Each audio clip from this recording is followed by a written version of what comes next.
the estimation of glucose, for estimation of urea, for estimation of cholesterol, estimation of uric acid, triacylglycerol.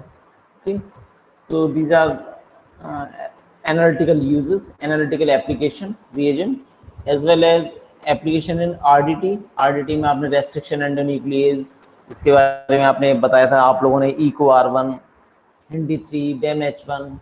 These are the several enzymes, several restriction endonuclease enzymes, and the Taq polymerase, which is used in the PCR polymerase chain reaction. Okay, and the first one is the therapeutic application, streptokinase or ureokinase, which is used to remove the blood clot, asparginase in cancer therapy, papain in anti-inflammatory, papain shows the anti-inflammatory action, and the alpha-1 antitrypsin, which is used to treat the emphysema or lung disease.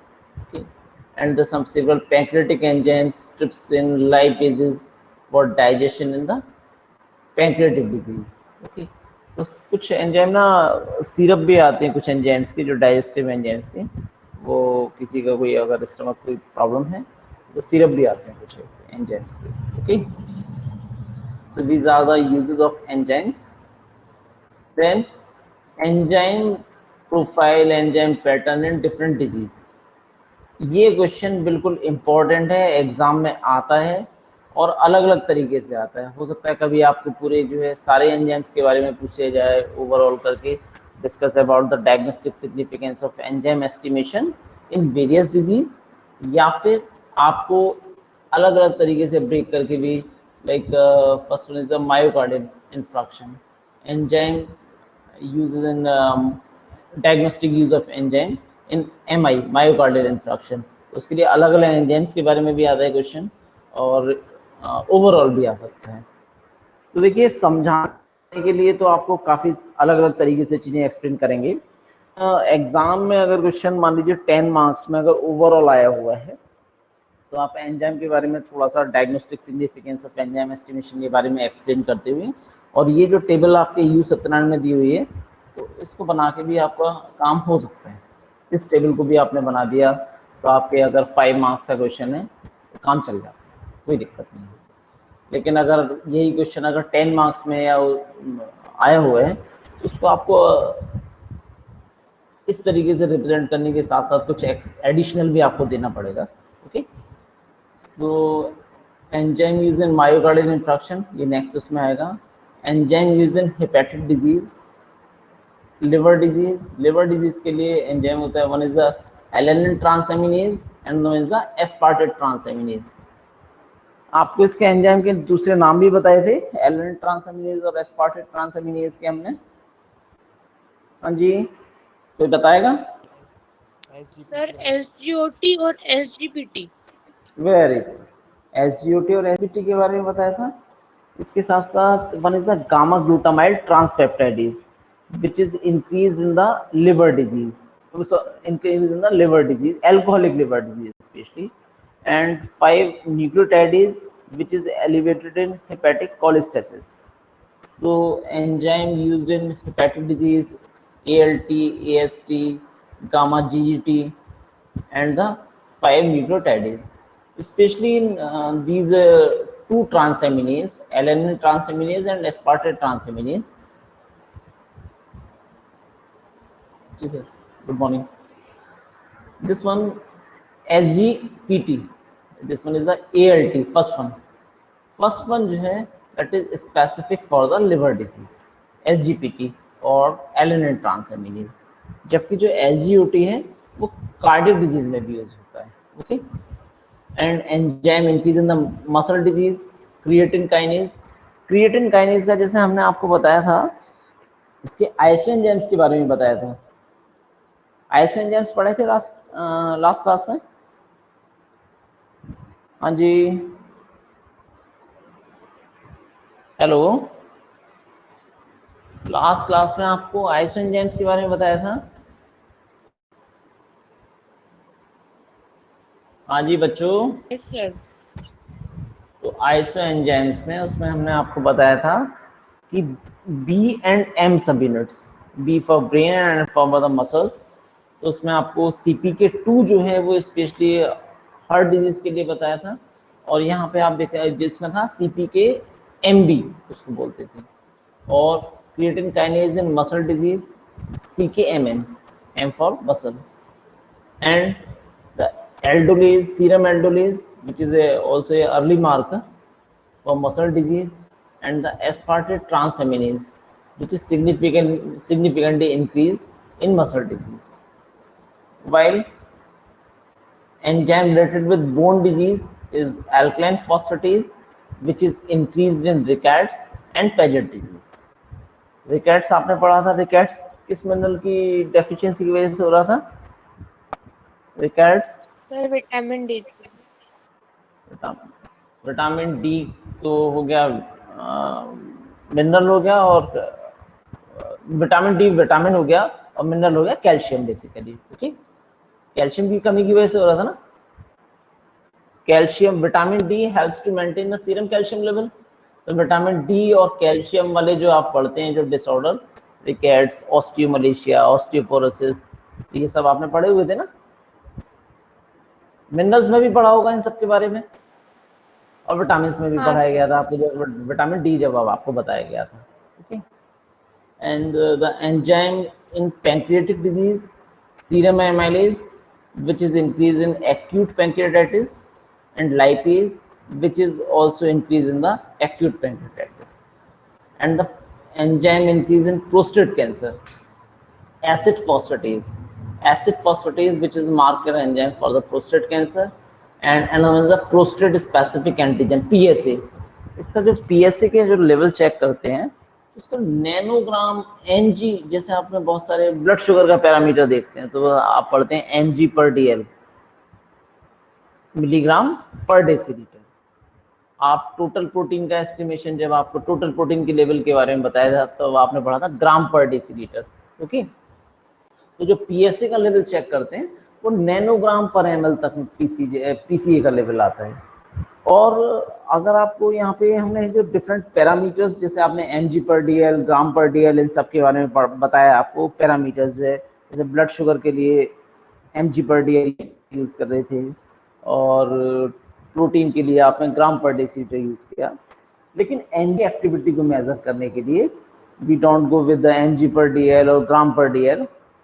इसके लिए specially अलग वो होती है, इसके लिए होती है कैटल आता है, कैटल KATAL, सोमोजाई, और इंटरनेशनल यूनिट IU।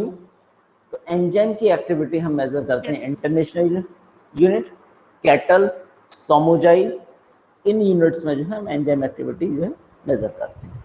ओके, तो आप दोबारा से मैं आपको बता दूं कि आप सीरम एंजाइम ऐसे, अगर यूनिवर्सिटी एग्जाम में अगर क्वेश्चन आता है तो आपको मार्क्स के अकॉर्डिंग ही करना है। वैसे 10 मार्क्स में भी आया तो आपने कुछ है कि सारे एंजाइम्स के बारे में प्रॉपर टेबल बनाई हुई है और थोड़ा सा उसके बारे में डिस्क्रिप्शन दिया हुआ है, तो 5-6 मार्क्स का भी बन जाता है। अगर आप स्पेशली इंडिविजुअली किसी के बारे में थोड़ा सा लिखते हुए आते हैं तो उसी के अकॉर्डिंग आपको मार्क्स भी मिल सकते हैं।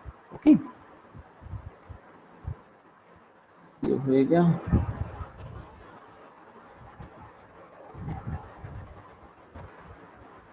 देन व्हाट्स द इम्पोर्टेंट, आपको मतलब की चीज जो थी वो हार्डली 2 मिनट में लगभग काम आपको बता दिया है। अब इसी को अलग अलग तरीके से कैसे क्या इंक्रीज हो रहा है और क्यों हो जाता है उस सब के बारे में हम डिस्कस करते हैं। So diagnostic significance of enzyme estimation, plasma functional enzyme, these enzyme activities higher in plasma than in tissue, they are mostly synthesized in liver। तो क्या होगा, प्लाज्मा फंक्शनल एंजाइम की एक्टिविटी क्या होगी, specially there activity is high in the plasma, they are mostly synthesized in liver and enters the circulation। example lipoprotein lipase, plasmin, thrombin। Plasmin और thrombin के बारे में आपने ब्लड क्लॉटिंग में भी पढ़ा होगा, इसके बारे में प्लाज्मिन थ्रोम्बिन के बारे में। ओके, और लाइपोप्रोटीन लाइपेज, आपको लाइपोप्रोटीन की मेटाबॉलिज्म आएगी तब भी इसके बारे में डिस्कस करेंगे हम। So these enzyme activities high in the plasma, these are the plasma functional enzyme, and another one is the plasma non functional enzyme।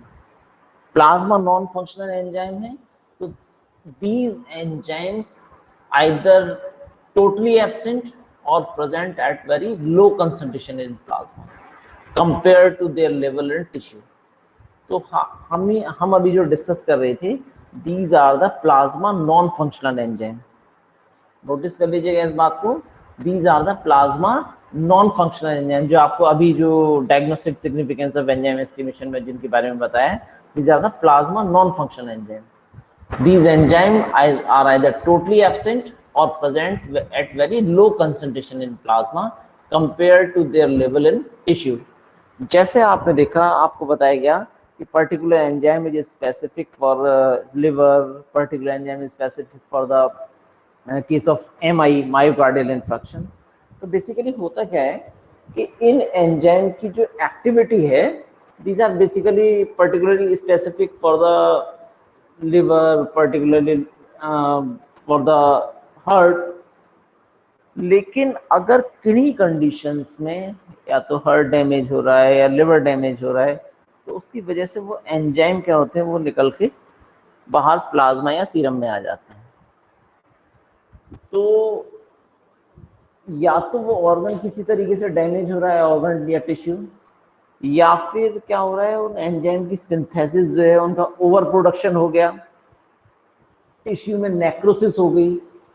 इन कुछ रीजंस की वजह से वो एंजाइम जो पर्टिकुलर ऑर्गन में जिसकी एक्टिविटी थी, वो निकल के बाहर आ जाता है. Okay,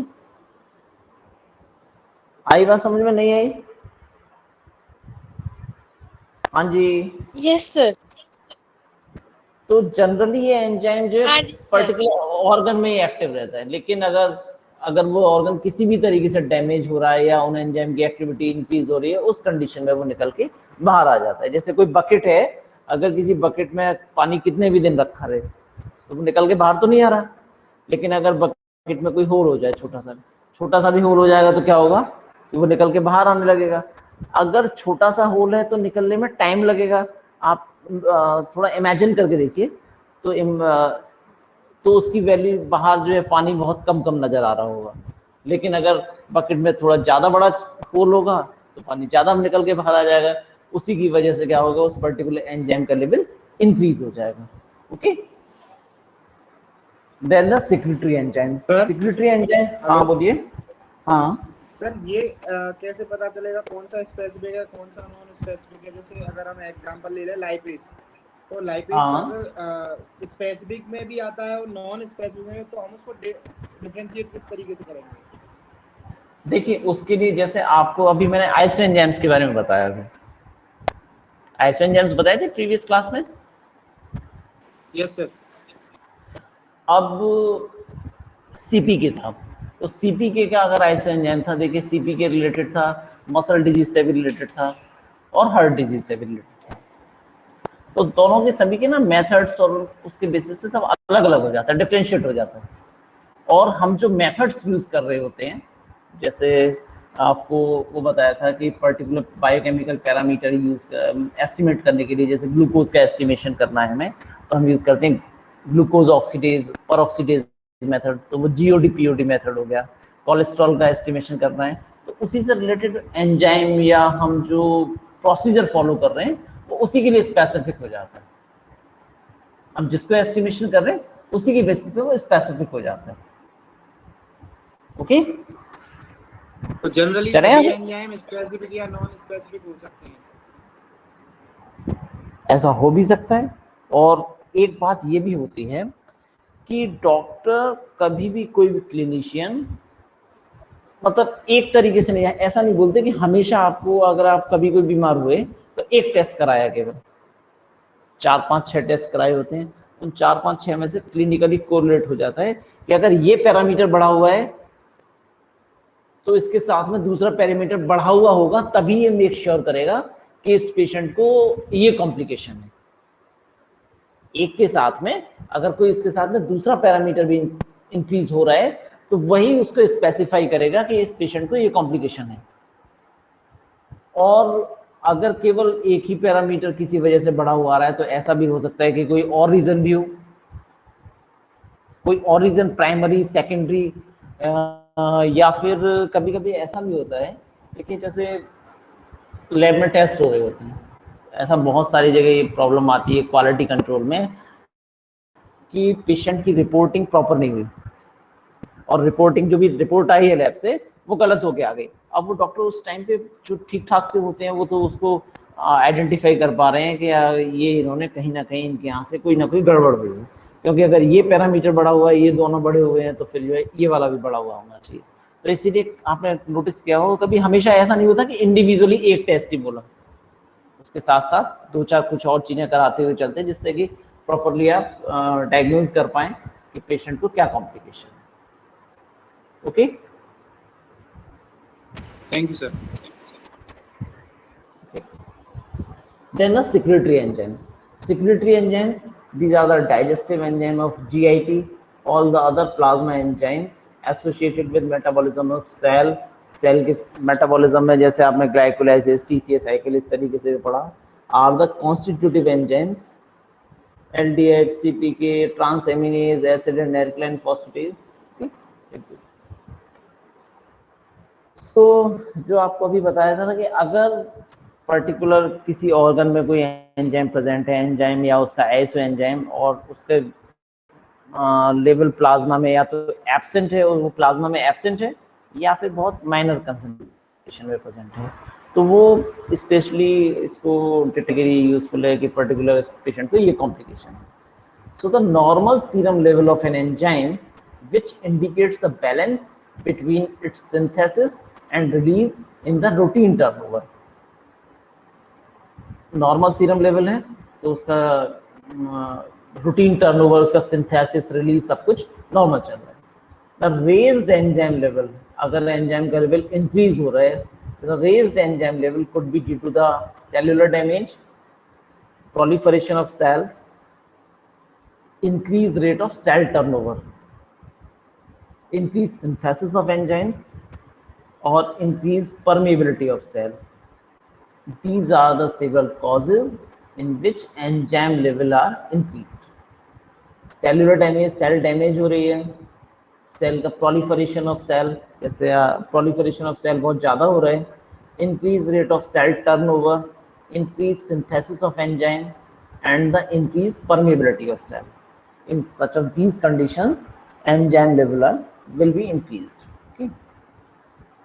And the decreased enzyme level, sometimes enzyme level will be decreased also, decreased due to which causes maybe synthesis or the acquired. Synthesis से जेनेटिक बेसिस पे भी हो सकता है और द एक्वायर्ड बेसिस पे भी। जेनेटिकली अगर कोई कॉम्प्लिकेशन है like hypophosphatasia with decreased alkaline phosphatase level in serum, so that is the Wilson disease. Wilson disease आपने पढ़ी थी? हाँ जी sir, accumulation of copper in liver.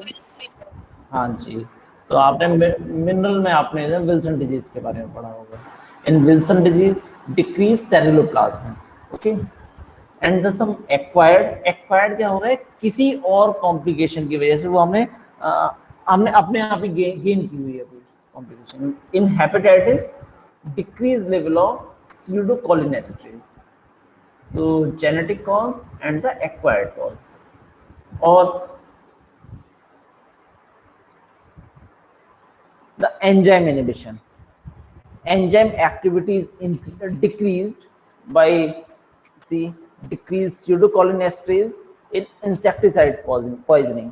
अगर किसी पेशेंट को इंसेक्टिसाइड से कोई पॉइजनिंग हुई है तो उस एंजाइम का लेवल जो है, एंजाइम की एक्टिविटी इनहिबिट हो गई हो, and the lack of the cofactor.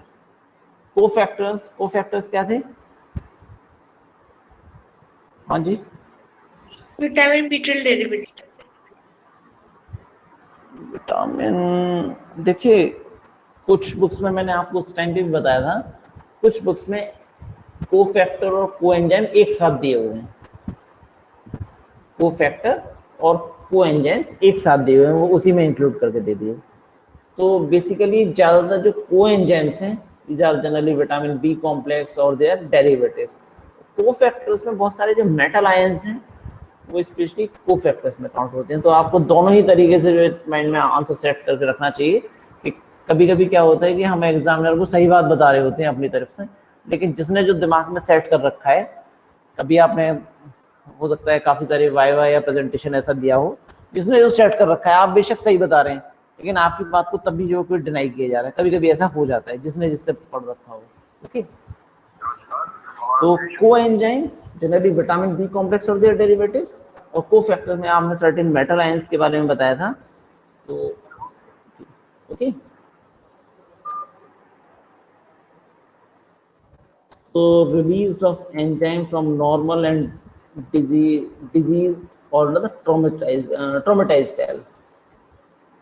So the increased plasma level of intracellular enzyme due to the cell damage. Okay. And the units of enzymatic activity. What's the units? I told you about the units. जैसे आपने बहुत सारे biochemical parameters के बारे में पढ़ेंगे, mg/dl, gram/dl, but enzyme activity is measured in cattle. आपको बस इतना ही याद रखना है, ये डिटेल में जाने की जरूरत नहीं है, जो ब्लू से बस रिप्रेजेंट किया हुआ है as the katal international unit and the King Armstrong units, Somogyi units. These are the units in which we measure the enzymatic activity. Okay, value of enzyme ऐसे इन क्लिनिकल प्रैक्टिस। तो क्या importance है इनका, ये आपने देख लिया था बीमारी को स्पेशली डायग्नोज करने के लिए। इन डायग्नोसिस ऑफ एंजाइम ऐसे of serum creatine kinase on the day of suspected case of MI, myocardial infraction which will be useful for the diagnosis if ECG change are doubtful. तो अगर किसी patient को heart attack आया है तो heart attack वाले दिन ही उसका जो है आफ्टर 4 to 6 आवर्स है, 6 to 8 आवर्स है, क्रिएटिन काइनेज एंजाइम का लेवल इंक्रीज हो जाएगा। अगर किसी पेशेंट को हार्ट अटैक आया है तो हार्ट अटैक आने की कंडीशन में क्रिएटिन काइनेज का लेवल जो है सेम डे जो है इंक्रीज हो जाएगा। Then next one is the in differential diagnosis.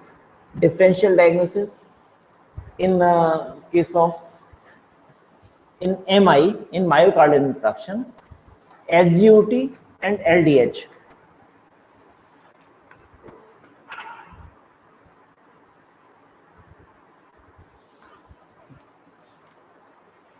In case of MI, myocardial infarction, SGOT and LDH both are increased, while in pulmonary embolism, SGOT level will be normal and LDH level will increase. तो जैसा अभी हम discuss कर रहे थे कि कभी किसी पेशेंट के लिए मतलब इंडिविजुअल एक टेस्ट ना करा के 4-5 टेस्ट कराए जिससे कि स्पेशली आइडेंटिफाई हो पाए कि इसको ये कॉम्प्लिकेशन है, कोई डाउट्स ना है कभी। Okay, so in differential diagnosis in SGOT and LDH दोनों के लेवल बढ़ रहे हैं, जबकि पल्मोनरी एम्बोलिज्म के केस में क्या हो रहा है, एसजीओटी लेवल तो नॉर्मल है जबकि एलडीएच का लेवल बढ़ा हुआ है। ओके, एंड इन प्रोग्नोसिस में जैसे आप मानिए किसी पेशेंट का अगर कोई भी कॉम्प्लिकेशन है और उस पर पेशेंट आपके पास आया और आपने पर्टिकुलर कोई भी टेस्ट जो है कराने के लिए उसको एडवाइस किया, उनकी रिपोर्ट्स आती हैं, तो आपने उसको पेशेंट को जो क्या किया कि ये इन मेडिसिन को ले लीजिए और 1 हफ्ते बाद आना। 1 हफ्ते बाद जब पेशेंट आपके पास आया तो आपने एक बार क्रॉस एग्जामिन कराने के लिए कि जो हमने मेडिसिन दी थी उनसे कुछ रिलैक्स हुआ है या नहीं हुआ है, तो दोबारा टेस्ट करवाए। उससे आप अगर कोई पैरामीटर्स जो है अगर उनमें कोई चेंजेस आ रहे हैं कम या ज़्यादा जो कुछ भी हो रहा है, तो उससे आप पर्टिकुलर पेशेंट का ये स्टेटस पता कर पाएंगे कि इसको मेडिसिन से कुछ रिलैक्स मिला, रिलीफ मिला या नहीं मिला। Okay, and in early detection of disease, early detection में जैसे आपने हार्ट अटैक के केस में तो सीपीके का लेवल बढ़ रहा है, 6 से 8 घंटे के बाद लगभग बढ़ जाता है सीपीके का लेवल, बट ट्रोपोनिन टी, ये याद रखिएगा, troponin T is not an enzyme, troponin T is a protein. Troponin T का लेवल हार्ट अटैक आने के 4 घंटे के बाद उसका लेवल बढ़ जाता है, विद इन 4 आवर्स। 4 घंटे विद इन 4 आवर्स में जो है ट्रोपोनिन टी का लेवल जो है इंक्रीज हो जाता है। ओके, ओके स्टूडेंट्स, आगे चले।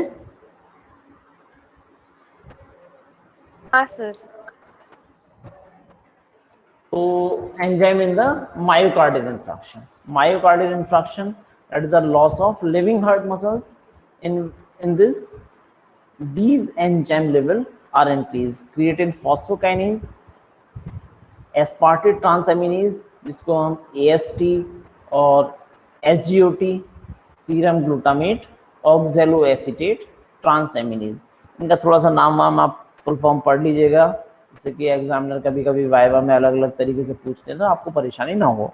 ओके, क्रिएटिन फॉस्फोकाइनेज हो गया, aspartate transaminase, this one is the AST और SGOT, and third one is the LDH, lactate dehydrogenase. These are important for the diagnosis of MI.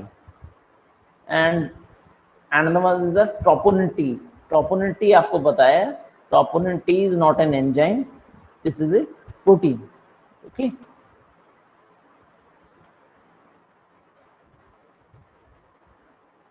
इसके साथ साथ कुछ कंडीशन में जो स्पेशली अगर कराते हैं diagnostic marker use for the elevation of acute MI, myoglobin भी कराए जाते हैं। Myoglobin which level is increased, time of peak elevation 4 to 6 hours and time of return to normal 20 to 25 hours, and the cardiac troponin first and cardiac troponin T 12 to 24 hours and the 18 to 36 hours. लेकिन अगर specially हम enzymes के बारे में अगर देखते हैं तो these enzymes creatine phosphokinase, LDH and SGOT, these three enzymes. Creatine phosphokinase, lactate dehydrogenase, and the aspartate transaminase. Okay.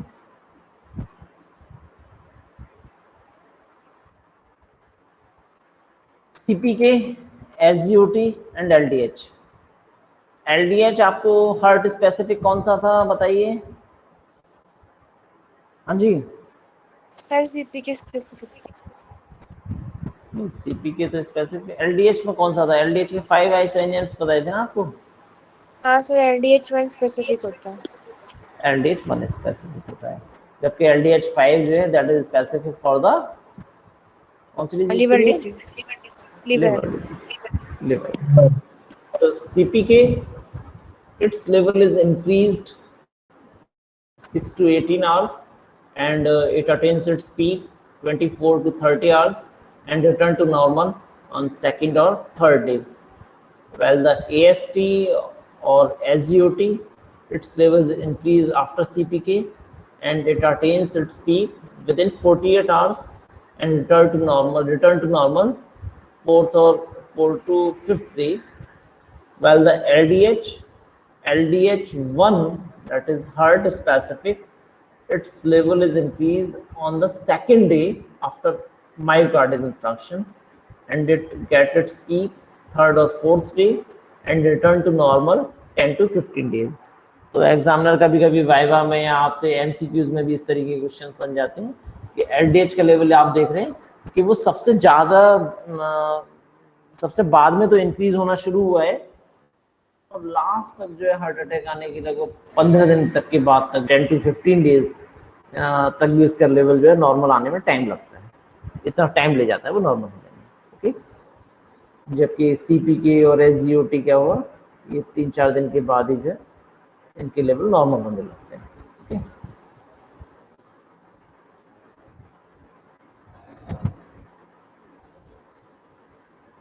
और इससे रिलेटेड ये ग्राफ भी जो आप बनाते हैं, अगर कार्डियक डिजीज के लिए मायोकार्डियल इंफ्राक्शन के लिए आते हैं तो आप ये ग्राफ भी बना सकते हैं which shows the days after myocardial infarction and the enzyme level rise.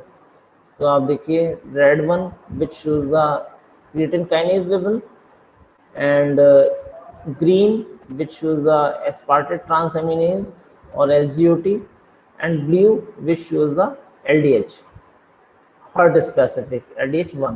ठीक है, तो LDH1 का लेवल आप देख रहे हैं कि यहाँ पे इसका लेवल जो है 8th डे के बाद में भी आगे तक के लिए कैरी हो रही है, जबकि सीपीके का लेवल आपने देखा इंक्रीज हुआ है फर्स्ट डे में और ये 4-5 डेज के बाद में इसका लेवल जो है return to normal.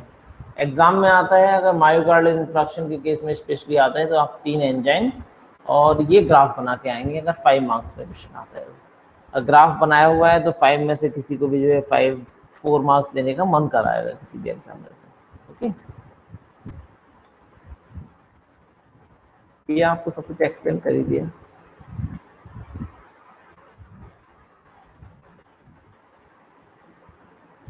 And some other one which is also used in myocardial infarction, one is the cardiac troponin. Although these are not the enzymes, these are the proteins. These are useful for the diagnosis of MI. Cardiac troponin first is released into circulation within 4 hours after the onset of MI, which reaches the peak value by 12 to 24 hours and remains elevated about a week. Among these, troponin first, troponin I, troponin T, which is the inhibitory element of actomycin, ETPase, and troponin T, which is the tropomycin binding elements, which are also important. And then the myoglobin, which is also an early marker for the diagnosis of MI. And the BNP, brain natriuretic peptide. Brain natriuretic peptide is a marker for congestive cardiac failure. तो एक BNP होता है, एक ANP भी बोलते हैं, atrial natriuretic peptide, वो भी उसका भी टेस्ट करवाते हैं। तो BNP, which is a marker for congestive cardiac failure. Okay. And the enzyme related with liver disease, alkaline phosphatase, GGT, gamma glutamyl ट्रांसपेप्टाइडेज, इसका लेवल किस में इंक्रीज हो रहा था? अल्कोहलिक लिवर में। Okay, and the ALT and AST। ALT का नाम बताइए, what's the ALT? Transaminase. Alanine transaminase. और क्या बोलते हैं इसको? Sir SGOT। नहीं, एलेनिन ट्रांसएमिनेज को बोलते हैं SGPT। SGPT। और SGPT का पूरा नाम कौन बताएगा?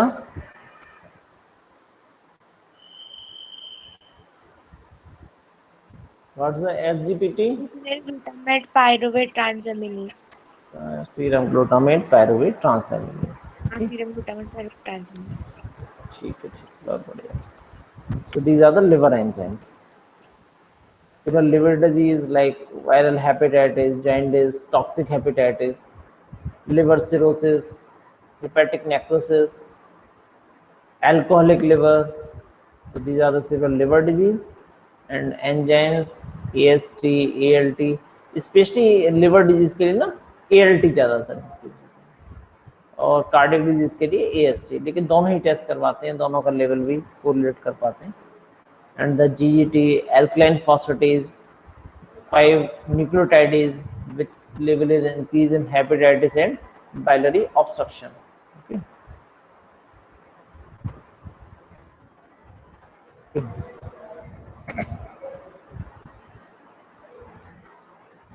एंजाइम इन मसल डिजीज। मसल डिजीज के लिए जो एंजाइम यूज करते हैं, these are the creatine phosphokinase, serum aldolase, and the aspartate transaminase. These 3 enzymes, creatine phosphokinase, serum aldolase, and the aspartate transaminase. So muscular in muscles, basically muscular dystrophy, which is a group of disease that cause the progressive weakness and loss of the muscle mass. In muscular dystrophy, abnormal genes, basically mutations, which interfere with the production of proteins needed to form the healthy muscles. There are many different kind of muscular dystrophy. Okay, like you can see the biceps of normal and muscular dystrophy patient. Okay. An enzyme in cancer, increase in the serum acid phosphatase is specific for the detection of prostatic carcinoma. Acid phosphatase is specific for the detection of prostatic carcinoma. Okay. And the neuron specific enulase, which is specific for the lung cancer, of the neuroblastoma, pheochromocytoma. Cancer पढ़ेंगे तो आप इन सब के बारे में, cancer आपका एक topic है बायोकेमिस्ट्री में, कैंसर भी पढ़ाया जाएगा, तो और आप इसके काफ़ी सारे मार्कर्स के बारे में भी डिस्कस करेंगे, पढ़ेंगे आप, और सर्टेन एंजाइम या और भी मार्कर्स जो होंगे उनके बारे में पढ़ेंगे। वहाँ पे आप कार्बोहाइड्रेट, एंटीजन और अलग अलग जो भी प्रोटीन्स भी हो सकते हैं कुछ मार्कर के लिए, उनके बारे में भी आप पढ़ेंगे। तो enzymes in cancer, acid phosphatase and the neuron specific enolase.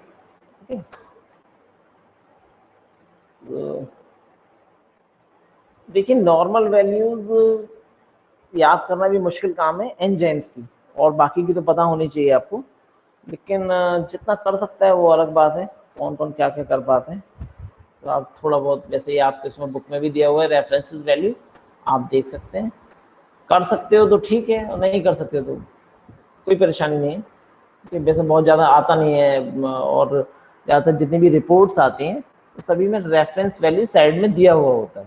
आप जितनी भी बायोकेमिस्ट्री की रिपोर्ट्स देखेंगे लैब वाली, तो उसमें नॉर्मल वैल्यूज जो है रेफरेंस वैल्यू वो दी हुई होती है। एंजाइम की थोड़ा सा लर्न करना थोड़ा मुश्किल हो जाता है, और ज़्यादा याद नहीं रह पाती, तो जितना कर सकते हैं वो सबकी अलग अलग कैपेसिटी है, जो जितना कर पाए वो ठीक है। हमारी तरफ से ये नहीं है कि ये बहुत ज़्यादा करना ही करना है। Okay, these are the enzyme in different disease। And ये क्वेश्चन इंपॉर्टेंट है, समझ में आ गया नहीं? हाँ जी, यस सर, समझ गया। समझ में आ गया। चलिए, देन ये तो हम बात कर रहे थे कि एंजाइम का एस्टिमेशन प्लाज्मा में या सीरम में एस्टिमेट किया हुआ है। इसके अलावा अदर बॉडी फ्लूइड्स में भी कुछ एंजाइम का एस्टिमेशन किया जा सकते हैं। You can see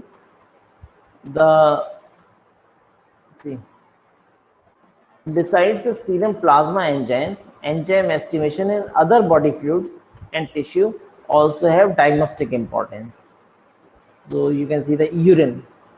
In urine, urinary amylase is increased in acute pancreatitis. Pancreatitis की ये स्पेलिंग गलत है, PA होता है, okay?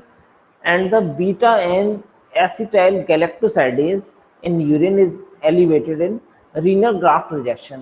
तो किसी पेशेंट की अगर किडनी ट्रांसप्लांट का केस है तो रीनल ग्राफ्ट डिसफंक्शन, उस कंडीशन में भी जो है बीटा एंड एसिटाइल गैलेक्टोसाइडेज का लेवल वो इंक्रीज मिल सकता है। And the beta glucuronidase which is increase in cancer of urinary bladder and case of pancreas. So beta glucuronidase is increase in the cancer of urinary bladder and in pancreatic cancer। okay? तो जैसा वो अभी तुम पूछ रहे थे, किसने पूछा था कि हम पर्टिकुलर जो एंजाइम है वो पर्टिकुलर डिजीज के लिए स्पेसिफिक है या नहीं है। तो जैसे आप बीटा ग्लूकोनाडेज का है तो पेंक्रियाज और urinary bladder both are the opposite, लेकिन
सर आपकी आवाज नहीं आ रही है।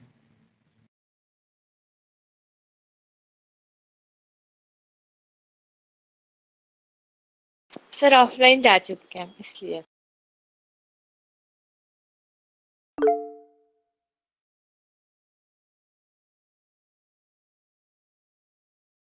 सर ऑनलाइन आएंगे, कोई चांस है या नहीं? एक बात बता ललित, मुझे कैसे पता होगा? 9 बज गए, आधे घंटे में आ गए, ठीक है तेरे क्लास कर। अरे यार नींद आ रही थी, मैं भी सो के उठा। अरे यार आवाज नहीं आ रही, स्क्रीन हो गई, जल्दी बात करो वहां जाके।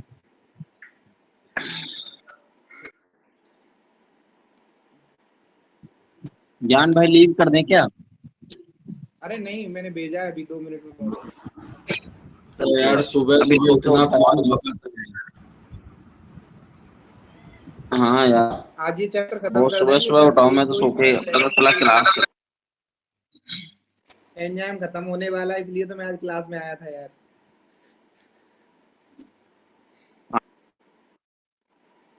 आज ओवर हो जाएगा। ज्ञान भाई ये बताओ इंटरनल कब से है? अभी पता नहीं है, लेकिन मोस्ट प्रोबेबल 12 जुलाई से हो सकता है, मंडे से। कंफर्म नहीं है। कब से?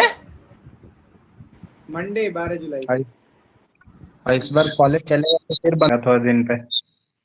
लगभग 6 से 8 वीक्स की अभी बोल रहे हैं, थर्ड वेव की। देखो पता चलता है क्या है। नहीं, वो 2 वीक पहले बोला था, 6 से 8 वीक। अब तो 4 से 5 वीक बचे।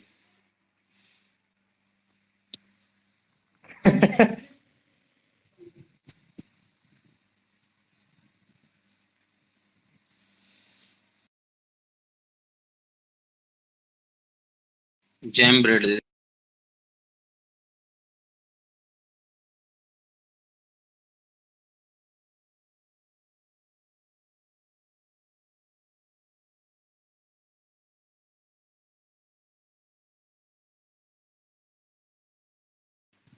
इतना सन्नाटा क्यों है भाई यार? कोई तो बोलो।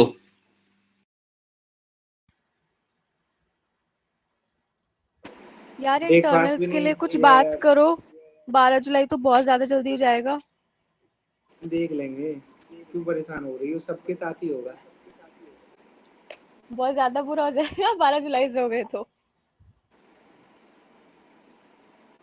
नहीं भाई, मैं तो फिर पेपर ही नहीं देने वाला ना, ज्ञान ही नहीं देने वाला, फायदा होता नहीं, है। ऐसा नहीं करना, पेपर सब लोग देना। अबे जो पास हो जाएगा उसके लिए तो सही है, जो फेल होगा उसका दिक्कत है। फेल होगा वो और ज्यादा पड़ेगा मेहनत से। इम्पोर्टेंट है, अबे पढ़ना इम्पोर्टेंट है, पेपर देना तो सेकेंडरी बात होगी ना। कैसे सेकेंडरी है? प्रोफेशनल एग्जाम में देंगे तो फिर क्या फायदा? तो पढ़ो ना, एग्जाम में दोगे, पढ़ोगे नहीं तो फिर कैसे चलेगा?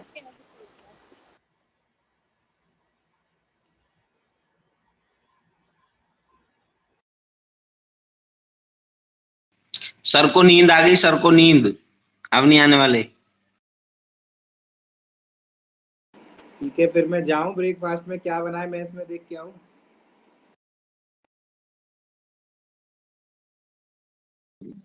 हाँ भाई, देख के आ, ज्ञान देख के आ। अब तो बच्चे कम है, कुछ बढ़िया बन रहा होगा यार।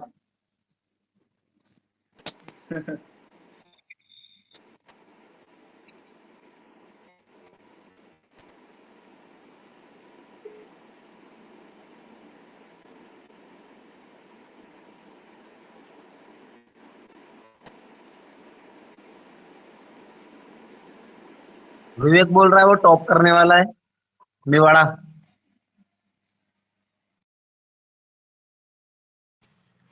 कर भी सकता है।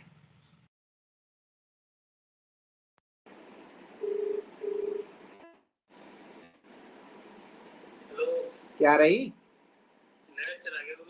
अरे यार, हॉटस्पॉट लगा लो ना अपना मोबाइल से। हाँ, मोबाइल से क्लास चलवा दो, क्या दिक्कत है? तुम्हारे मोबाइल में लॉगिन है सब। कीर्ति, कीर्ति अपना नंबर सेंड कर देना यार इंस्टा पे।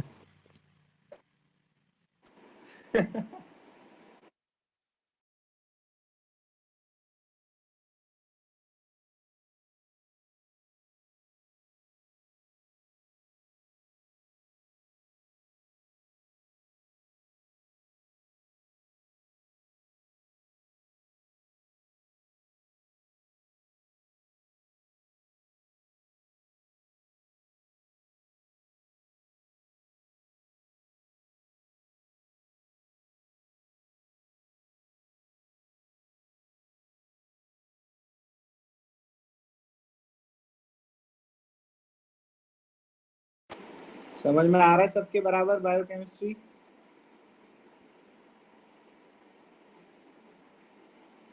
अरे अब तो बोलो, रिकॉर्ड थोड़े ना हो रहा कुछ।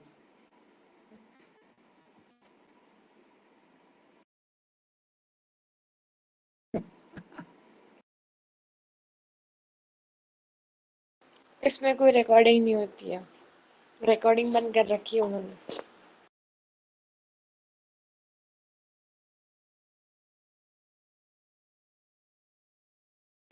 मडालसा के अलावा किसी और के समझ में आ रहा है?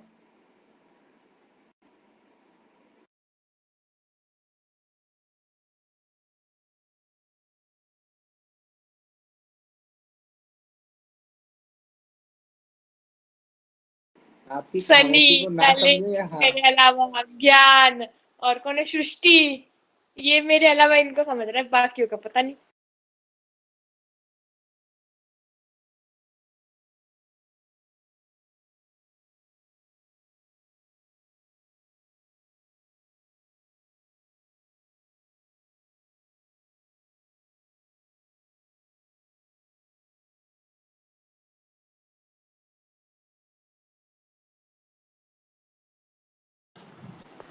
ज्ञान क्लास होगा कि लीव कर दें?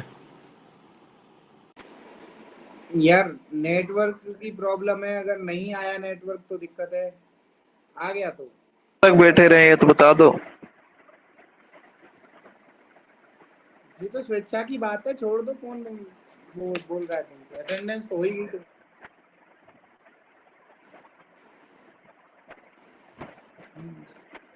लगवाएंगे अभी, फीस दो सेकंड इंस्टॉलमेंट।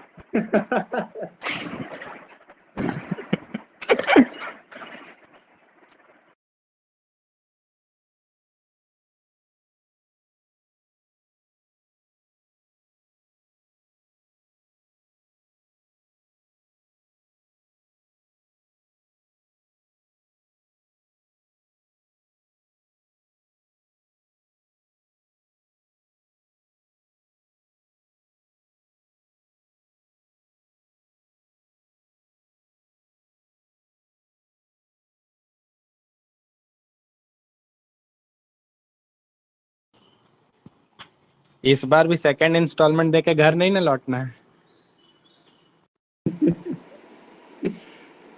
क्या करोगे देख के? लग तो यही रहा है भाई मेरे को भी। सेम हियर, मुझे भी यही लग रहा है। क्योंकि अभी डेल्टा प्लस के इंस्टॉलमेंट देने केसेस आ आ रहे हो क्या गए। कॉलेज? थर्ड वेव भी तो आनी है। मगो तुम ऐसे ही बताना, नहीं तो थर्ड वेव आ जाएगी। क्वालिटी कहाँ से लाता भाई? मगो के वेद भी तो आनी है, कहाँ से लाया भाई इतनी सर्टेनिटी? मैं तो कह रहा हूँ आ ही जाए, मजा आ जाए। हाँ भाई सही कह रहा है। हाँ आ जाए, हाँ, तू कॉलेज लेके जाने का आना मन नहीं थर्ड वेव। करता। थर्ड वेव तू साथ लेके आना भाई। सुपर स्प्रेडर ध्रुव को ही बनाएंगे ना थर्ड वेव का।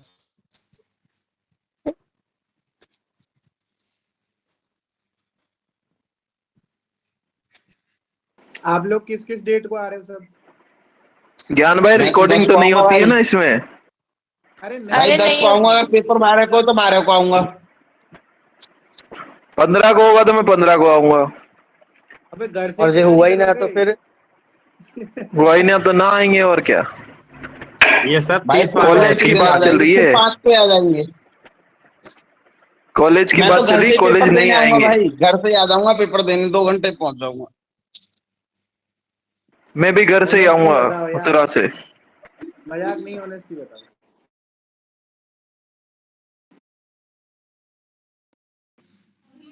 हाँ भाई,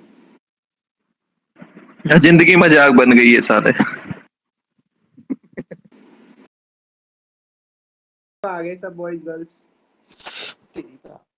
उनके घर वालों ने भगा दिया सालों, 2 साल हो गए तुम्हें घर पे पड़े पड़े। जाओ तुम अब।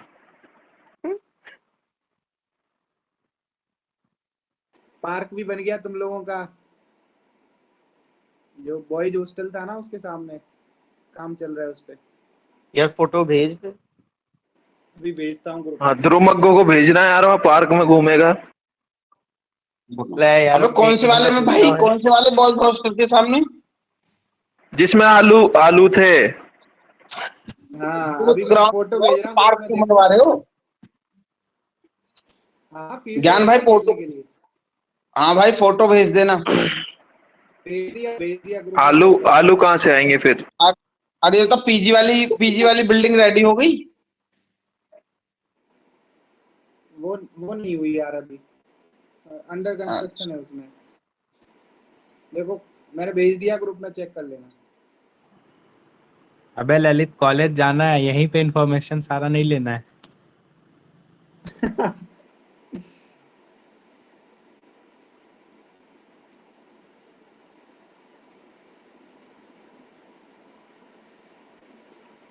आज क्लास होगी नहीं हो रही?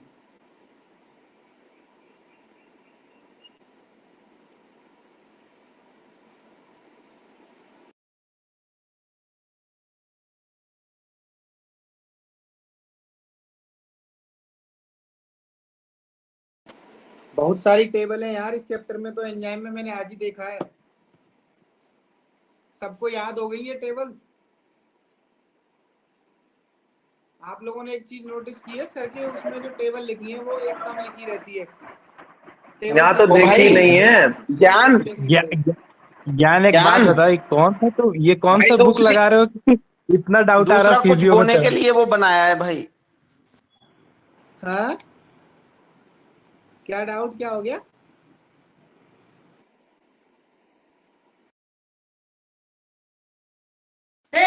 मेरी मम्मी की जमीन लॉज ना बना।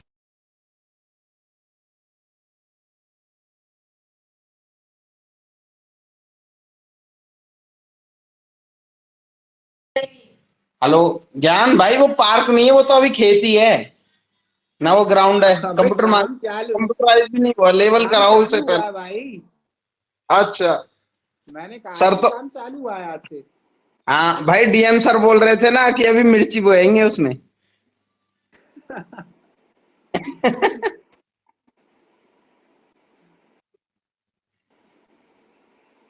ऐसा है ना, वो काफी बड़ा फील्ड है तो हाफ उसमें से खेलने के लिए रहेगा। अच्छा मैं तो चाहता हूँ यार हॉर्स राइडिंग हो तुम्हारे कॉलेज में, स्विमिंग पूल वगैरह हो। ओ भाई पोलो ग्राउंड बनवा दे। कार चलाना सीखिए। सुधांशु सुधांशु गाड़ी चलाने सिखाएगा वहां पे।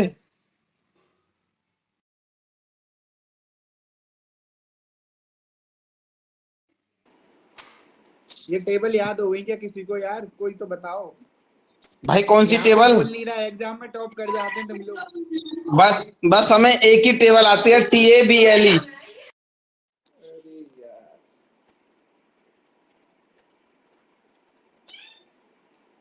कोई बताएगा कौन कौन से कोएंजाइम है which are not related to B complex वाइटमेन?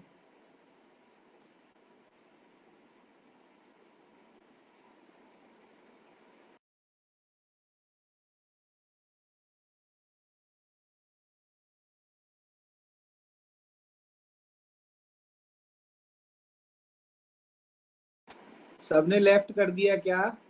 देखना कीर्ति।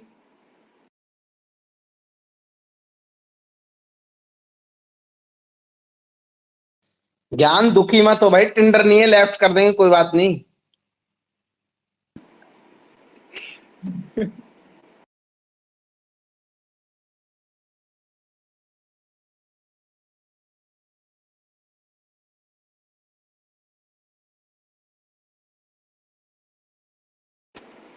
गर्ल्स हॉस्टल के पीछे भी एक पार्क बन गया है, उसका फोटो भेजू? भाई भेज दे, कॉलेज में जितना भी डेवलपमेंट हो रहा है सबको दिखा। अब वो सस्ता वाला हॉस्टल जो मेरा वाला है उसमें क्या हो रहा है, उसमें कुछ हुआ अब? उसमें पलंग के नीचे गद्दे लगा दिए।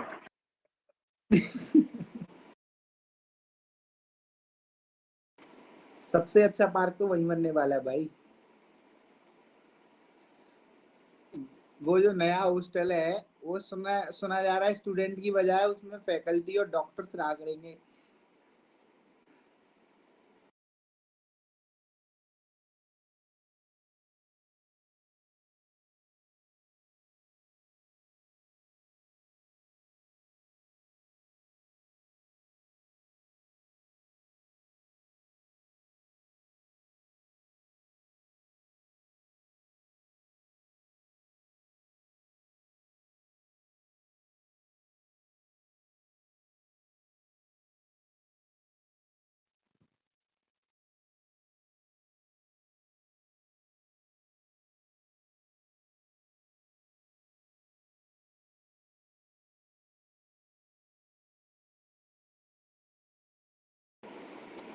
Hello, am I audible? या हाँ हाँ, आ रही है, आ रही है।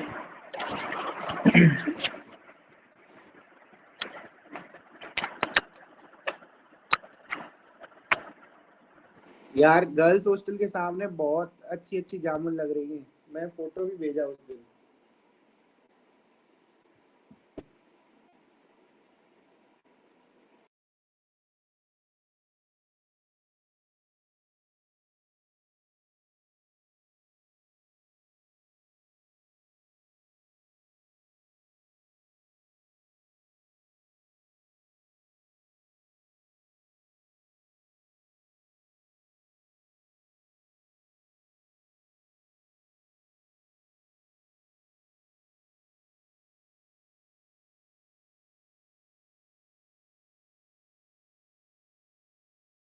हेलो।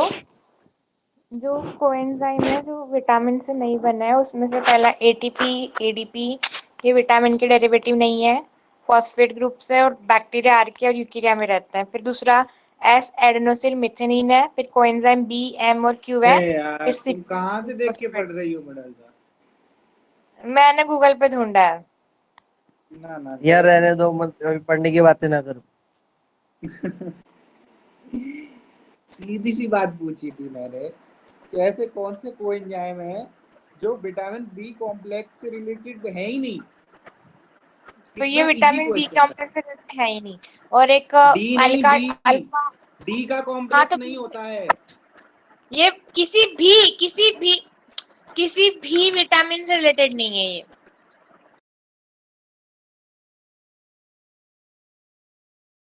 मोनोसेक्राइड है। ज्ञान भाई कल पूछ रहे थे ना, पढ़ कौन रहा है? आप और मदरसा ही पढ़ रहे हैं और कोई नहीं पढ़ रहा।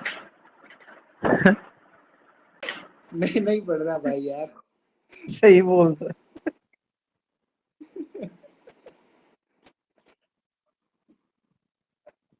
वो कॉन्सेप्ट ही गलत है। हाँ सुन तो सही वो क्या कह रहा है यार। माइक ऑफ करो बाकी लोग।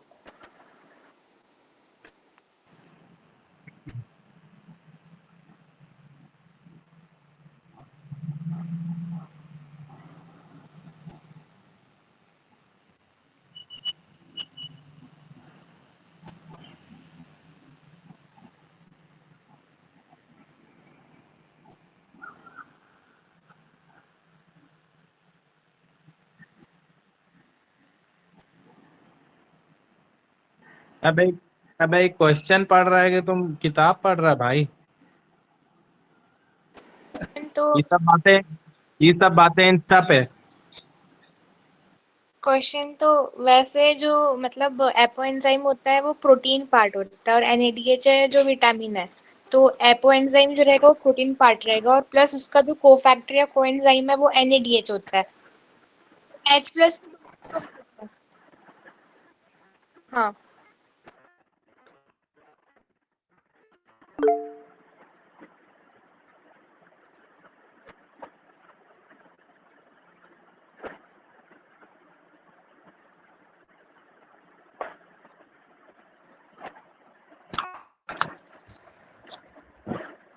क्या बात क्या बात है?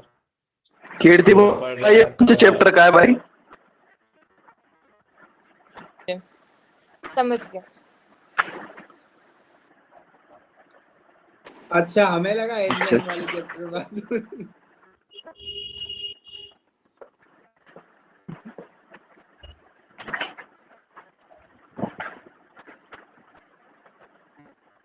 अच्छा अच्छा।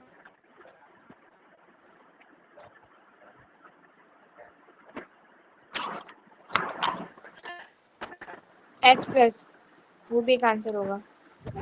मेटल आयन जो सारे विटामिन बी से रिलेटेड नहीं है ना। बहुत सारे ऐसे कोएंजाइम हैं जो रिलेटेड नहीं है बी कॉम्प्लेक्स से, जैसे एटीपी है, समझ रहे हो, सीडीपी है, यूडीपी है, एसएएम है, पीएपीएस है। किसी ने सुना है यूडीपी का नाम? हाँ हमने तो जो बातें चल रही उसका ही नाम नहीं सुना। जो बातें चली उसका ही नाम नहीं सुना।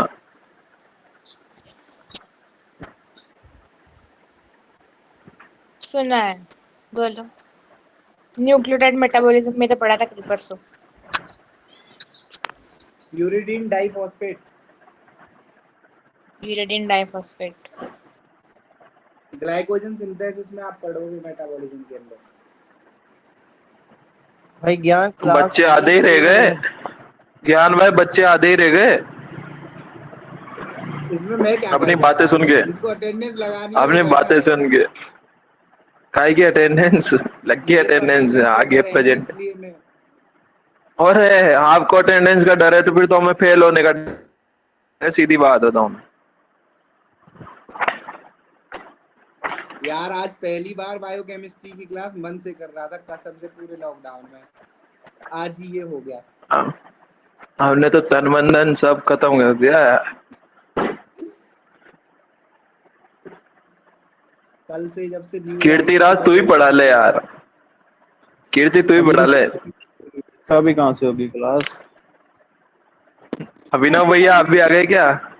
नहीं होगा। अच्छा सर ने जो ग्राफ राधे पढ़ाया था राधे। वो समझ में आ गया ना?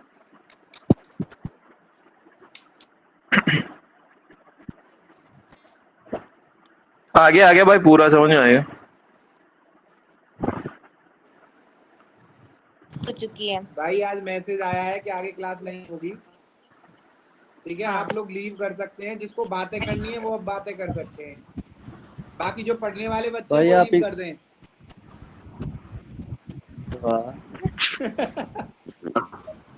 भाई आप एग्जाम अभी कर लो सर। भाई एग्जाम का कुछ बोल दे यार। भास्कर की इधर ही है। सिलेबस क्या क्या है यार, कोई देखो क्या है?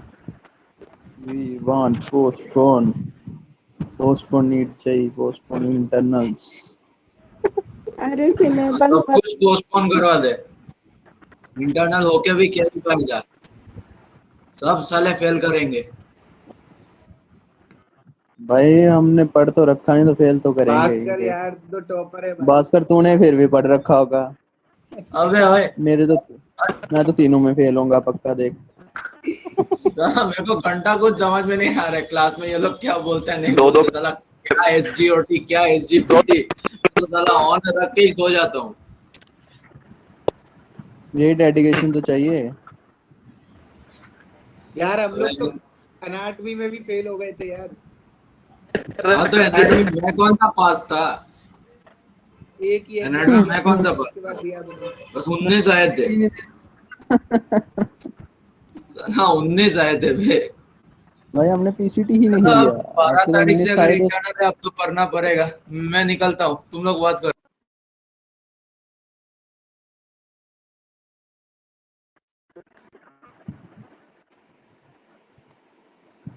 चलो।